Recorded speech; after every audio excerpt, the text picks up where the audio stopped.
Sebentar lagi kita akan kedatangan tamu. Tamu kita bukan Jokowi, bukan Prabowo, bukan Erdogan, tapi tamu kita bulan suci Ramadan. Bulan suci Ramadan ini banyak sekali namanya. 1. Bulan puasa. 2. Bulan penuh ampunan. 3. Bulan penuh rahmat. 4. Bulan dilipat gandakan segala kebaikan. 5. Bulan ada di dalamnya bulan yang lebih mulia, satu malam lebih mulia daripada 1000 bulan. Banyak macam, subhanallah, banyak sekali nama-nama bulan suci Ramadan ini. Nah, untuk menyambut bulan suci Ramadan ini, apa yang mesti kita lakukan dan apa yang kita lakukan di bulan suci Ramadan? Apa yang perlu kita lakukan, persiapkan? Zaman saya dulu masih sekolah, itu kalau di Makassar kalau mau bulan Ramadan ada yang disebut minggu terakhir.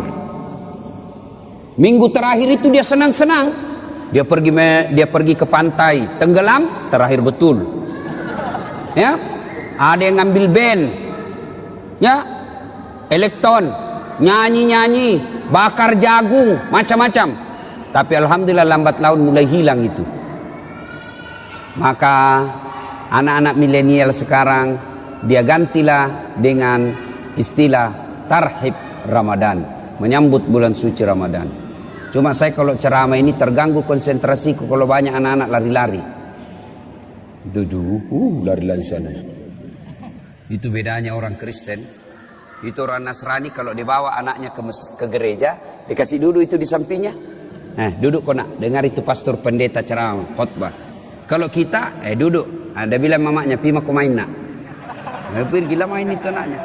Dan begitu ditanya siapa anak itu, ndak ada yang mau ngakui, malu diakui anaknya. Ya. Bapak, saudara-saudara sekalian, apa yang perlu kita lakukan menyambut bulan suci Ramadan ini? Yang pertama, kita harus mempersiapkan diri secara fisik. Kenapa? Ramadan itu, puasa itu puasa fisik. Puasa itu ibadah fisik. Tidak bisa orang puasa kalau sakit. Iya toh? Maka harus persiapkan fisiknya. Latihan dulu. Orang kalau main bola kan latihan dulu, bos. Mau main futsal, tidak langsung masuk main bola langsung, tidak. Kenapa? Keram kau punya otot, bisa jadi cedera ototnya. Maka ada pemanasannya dulu. Apa pemanasan sebelum masuk bulan suci Ramadan? Maka dimulai dengan apa? Kita puasa Senin Kamis dulu. Memulai dengan puasa-puasa sunnah, supaya masuk Ramadan tidak kaget perutnya. Kenapa? Dia sudah terbiasa, mulai latihan. Maka persiapkan fisik dulu. Yang berikutnya, selain fisik kita persiapkan apa? Ilmunya, datang di sini, datang pengajian-pengajian begini.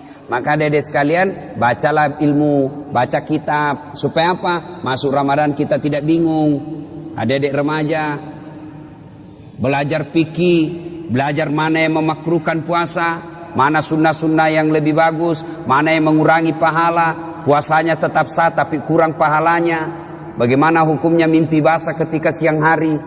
Ini banyak-banyak saya lihat anak-anak milenial. Anak-anak SMA toh, Ustaz, bagaimana hukumnya kalau kita lagi puasa siang hari mimpi basah? Ada toh mimpi basah kalau siang toh? Iya. Puasanya sah dengan catatan begitu bangun langsung pergi mandi. Bangun langsung mandi. Kalau mimpi, kalau kreatif sendiri batal. Batal puasamu, bosnya. Nah, itu harus ditahu semua itu. Termasuk bapak-bapak. Ada yang tanya, "Ustaz, ternyata kalau malam boleh berhubungan suami istri?" Ya boleh selama itu kau nikah. Halal. Yang tidak boleh siang. Selesai sholat subuh sampai maghrib jangan kau coba-coba. Kalau kau coba dekat-dekat istri dan kau offside, kartu merah. Apa dendanya? Puasa kau 60 hari berturut-turut. 60 hari berturut-turut. Kalau malam boleh. Maghrib sampai subuh boleh. Tiba-tiba ada bapak-bapak bilang, Ustaz, kalau malam betul, boleh, boleh. Masya Allah Ustaz, saya sudah 5 tahun, biar malam tidak juga. Nah, kadongok kok. Makanya belajar kok bos. Ya, nah, itu semua penting kita ketahui. Ustaz, bagaimana kalau menelan ludah pada saat puasa? Itu waktu kecil kan kita bilang kalau menelan ludah batal. Akhirnya kita meludah terus. Kering tenggorokan. Boleh kalau ludah, biar kau kasih keluar, keluar lagi, masuk lagi, keluar lagi, masuk. Boleh. Yang penting kau tidak tambah. Misalnya begini, tambah. Batal itu bos. Kalau yang di dalam tenggorokanmu keluar masuk, boleh. Yang penting kau tidak jijik. Keluar lagi. Nah, boleh kalau itu. Ya. Bagaimana kalau sikat gigi di bulan suci Ramadan? Boleh. Boleh. Yang penting jangan kau telan air. Pura-pura sikat gigi. Mamamu bisa kau tipu, tapi Tuhan Maha tahu. Dia kalau Ramadan dia kumur-kumur, 3 kali masuk, 1 yang keluar. Berarti dia korupsi 2 ini. Itu harus tahu ilmunya, semua harus kita tahu. Bapak-bapak, ini ibu-ibu yang pengantin baru, harus tahu ilmunya, mandi junub. Ada bilang, Ustadz katanya kalau Ramadan mandi junub, begitu selesai harus mandi junub. Begitu selesai hubungan suami istri mandi junub. Tidak. Tidak harus ketika selesai. Nanti mau sholat subuh baru mandi junub. Bukan puasa yang mewajibkan kita mandi junub, tapi sholat subuh yang mewajibkan bapak mandi junub. Ada orang dia bilang begitu selesai mandi, sebelah capekku itu bos. Ku pengantin baru, sudah buka begitu, mandi kok. Masih baik itu kalau jam 8. Pulang tarawih begitu lagi, mandi kok lagi. 2 kali mau mandi. Sekalinya mau tidur jam 11 begitu, mandi lagi. Bangun jam 2 begitu, mandi lagi. Sekalinya mau makan sahur begitu, mandi lagi. 5 kali mandi 1 malam, mesek kok bos. Jadi kapan mandinya? Episode terakhir. Nah, ada juga kalau misalnya cuma ya kok ketawa anak muda, ini urusan orang tua. Nah, ada juga yang misalnya malam, misalnya jam 11 mau tidur. Ya. Kapan mandinya? Apakah sebelum makan sahur? Jadi kalau bapak makan sahurnya jam 2, apakah mandinya sebelum jam 2? Tidak. Bukan makan sahur yang mewajibkan bapak mandi junub. Tapi kapan? Sebelum sholat subuh. Jadi saya ulangi, sholat subuh yang mewajibkan ibu bapak wajib mandi junub. Bukan karena puasa. Itu harus ditahu semua. Maka sebelum masuk puasa, belajar. Belajar, ya. Nah, persiapan secara fisik, kemudian persiapan ilmu, mendatangi majelis-majelis, mendatangi kajian-kajian. Tidak ada kajian, maka silakan googling, cari kok di YouTube, ceramah-ceramah, cari kalau ada perbedaan pendapat, bandingkan lagi. Menurut Ustadz Abdul Somad ini, menurut Adi Hidayat ini, menurut Khalid Basalama begini. Sudah itu, yang penting kau ikhtiar, sudah berusaha mencari ilmu, kau ragu, ikhtiar. Salatlah, minta petunjuk dan hidayah dari Allah. Sudah itu hakul yakin, jangan lagi ragu. Ini sekarang kan sudah banyak ustadz-ustadz kondang kok. Iya toh? Nah, cuma jamaah sekarang bukannya mengamalkan ceramahnya Pak Ustadz, dia jadi yuri. Dia menjadi tim penilai. Wah, kalau ini ceramah bagus, kalau ini bikin ngantuk, kalau ini jelek, kalau ini. Memangnya kau menjadi festival penceramah? Amalkan ilmunya orang, bukan membanding-bandingkan. Ya, sebelum masuk Ramadan. Berikutnya lagi, sebelum masuk Ramadan, apa yang perlu kita lakukan? Cari musuhmu, cari bombe. Apa sih? Yang kau tidak bertutur sapa, musuh. Gara-gara pilpres, 1 dukung Jokowi, 1 dukung Prabowo, bertengkar di grup. Akhirnya ketemu ndak baku sapa. Assalamualaikum, dia tahu kalau saya tunda dulu salamku deh, karena nanti saya baku hadapan, nanti selesai baru assalamualaikum. Padahal duduk samping. Selama masih musuhan, minta maaf. Kalau bapak masih musuhan masuk Ramadan, sah puasanya, tapi sayang amal-amal Ramadannya tidak dicatat. nanti dicatat di buku amalnya setelah dia baikan sama musuhnya, termasuk yang suami istri. Itu di Sulawesi ada orang bertengkar sama istrinya gara-gara beda capres. Ya, ibu, bapak-bapak yang pernah sakiti istri minta maaf. Minta maaf sebelum masuk Ramadan. Bagaimana cara minta maafnya? Jabat tangannya, senyum, pandang matanya, jangan jabat tangan. Oh, senyum kok bos. Ada orang jabat tangan menakutkan matanya. Oh ya, kok tidak ikhlas itu, senyum. Sudah itu apa? Salawat kepada Nabi. Allahumma salli ala sayyidina Muhammad wa ala sayyidina Muhammad. Berikutnya sebut judulnya dosa.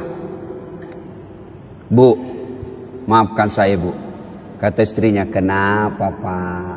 Apa judulnya? Nggak enak saya ngomong sama kau ibu. Ah, sebut, kata Ustaz Dasar, harus sebut. Nggak enak. Betul kok nggak apa-apa? Nggak apa-apa pak. Apa? Mohon maaf ibu, saya pernah selingkuh.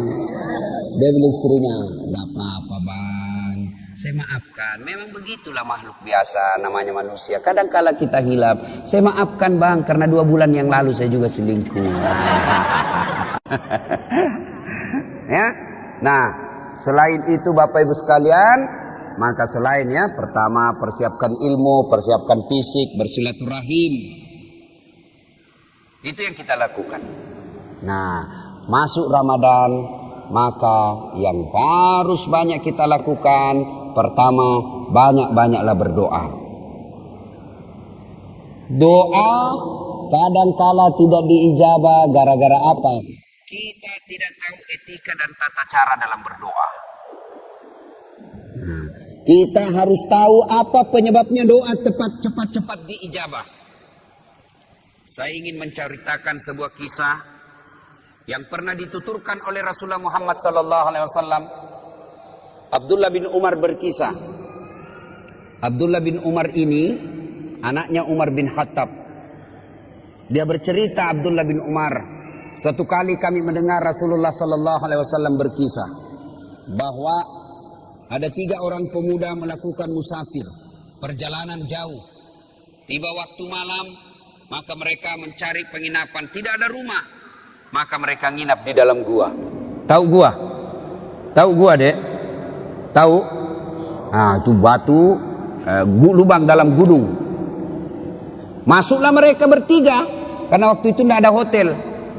Masuk bertiga. Begitu mereka tidur, bangun. Saat bangun, didapatinya pintu gua sudah tertutup oleh batu. Jadi anggaplah ini, ya anggap. Ini mulut gua tertutup batu. Mereka bangun, masya Allah. Inna lillahi wa inna ilaihi rajiun. Tertutup pintu. Dia dorong, tidak bisa terbuka. Dorong lagi, tidak bisa terbuka. Akhirnya satu di antara mereka berkata, ayo kita minta pertolongan Allah. Bagaimana caranya? Mari kita berdoa. Majulah orang pertama berdoa. Ya Allah, saya pernah mengurusi ibu saya. Saya bekerja di pasar. Setiap hari jika masuk waktu siang, waktu duhur, saya balik ke rumah saya dari pasar, jalan kaki berkilo-kilometer. Saya suapi ibu saya makan, saya tuntun ibu saya makan. Selesai saya beri makan, saya kasih pakaian yang rapi, lalu saya tuntun sholat duhur. Selesai semuanya, selesai makan, selesai sholat duhur, saya balik lagi ke pasar, mengurus dagangan saya. Tiap hari aku lakukan itu, ya Allah. Ya Allah, sambil dia kenang kebaikannya ini, dia berdoa kepada Allah. Ya Allah, jika mengurus orang tua, melayani ibu saya adalah kebaikan di sisimu, dan engkau merasa pantas membalasnya, maka saya mohon kepadamu ya Allah, kabulkan doaku, bukalah pintu gua ini. Tiba-tiba pintu gua bergerak. Terbuka. Belum, hanya geser sedikit, tapi belum bisa dilalui manusia. Selesai berdoa, dia tunjuk orang kedua. Mas bro, kau lagi berdoa. Maju orang kedua berdoa. Ya Allah, saya pernah mencintai seorang perempuan yang tak lain adalah sepupuku sendiri. Saya sangat menyayanginya. Aku ingin sekali bersamanya. Dan dua satu ketika datanglah perempuan ini meminta tolong kepadaku. Mas, tolonglah saya, pinjami duitmu, saya butuh sekali duit. Katanya ini anak muda, boleh saya pinjami kamu, tapi dengan catatan, temani saya tidur 1 malam. Bagaimana caranya? Nah, kau bukan muhrim, terserah. Mau kau saya bantu? Itu. Kalau kau tidak mau, tidak usah, saya tidak pinjami kau. Karena butuh sekali ini perempuan, akhirnya oke, saya terima persyaratannya. Maka ketemulah mereka di tempat yang mereka telah sepakati, pada jam yang mereka telah sepakati. Datanglah ini perempuan, mulai dengan berpakaian cantik sampai telanjang bulat. Telanjang bulat, bukan telanjang segitiga, telanjang bulat. Saya tidak tahu juga, jangan kau tanya saya kenapa disebut telanjang bulat. Saya juga tidak tahu kenapa, karena memang sudah begitu sejak lahir. Ditanya saya, kenapa orang tidak bilang telanjang segitiga ya? Telanjang segi 4 atau telanjang persegi 4, telanjang bulat. Tidak tahu kenapa, jangan kau tanya saya tidak tahu jawabannya.